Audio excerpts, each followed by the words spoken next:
আসসালামু আলাইকুম রহমতুল্লাহ। সবাই মিলে সুস্থ থেকে চ্যানেল থেকে আপনাদের স্বাগত জানাচ্ছি। আমি আপনাদের আগের ভিডিওতে কথা বলেছিলাম নিউরোনাভ সম্বন্ধে, তার কার্যকারিতা, তার বিবরণ সব কিছু আপনাদেরকে দেওয়া আছে।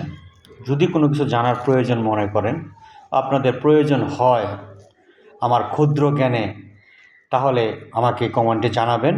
আমার ক্ষুদ্র জ্ঞানে যতটুকু সম্ভব আপনাদেরকে জানানোর চেষ্টা করব। এটার বর্তমান মূল্য 360 টাকা। বর্তমান মূল্য 360 টাকা।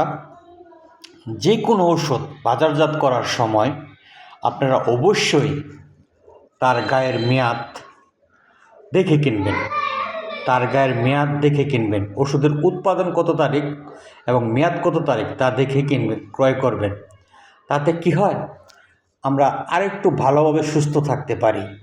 যখন আমরা একটি ওষুধ মেয়াদ থাকবে না, মেয়াদহীন ওষুধ আমরা খাবো, তখন আমাদের ক্রিয়ার চেয়ে প্রতিক্রিয়াটা বেশি হয়। ক্রিয়ার চাইতে প্রতিক্রিয়াটা বেশি হবে, কিন্তু এটা আমরা বুঝতে পারবো না। আমাদের বাংলাদেশে এখনও অনেক লোক আছে অক্ষর জ্ঞানহীন, যারা কিছু সুস্বাদু ব্যবসায়ী এই অবস্থানটাকে তুলে ধরে তারা ওষুধগুলো বিক্রি করে দেয়। তারা ভালোর চাইতে তাদের খারাপটা বেশি হয়। আমি আপনাদেরকে রিকোয়েস্ট করব, আপনারা ওষুধ কেনার আগে অবশ্যই প্রতিটা ওষুধের গায়ে মেয়াদ কত দিন আছে, কত তারিখে উৎপাদন হয়েছে আপনারা দেখবেন। দেখে তারপর ওষুধ ক্রয় করবেন। সবাই মিলে ভালো থাকবেন। আসসালামু আলাইকুম রহমতুল্লাহ।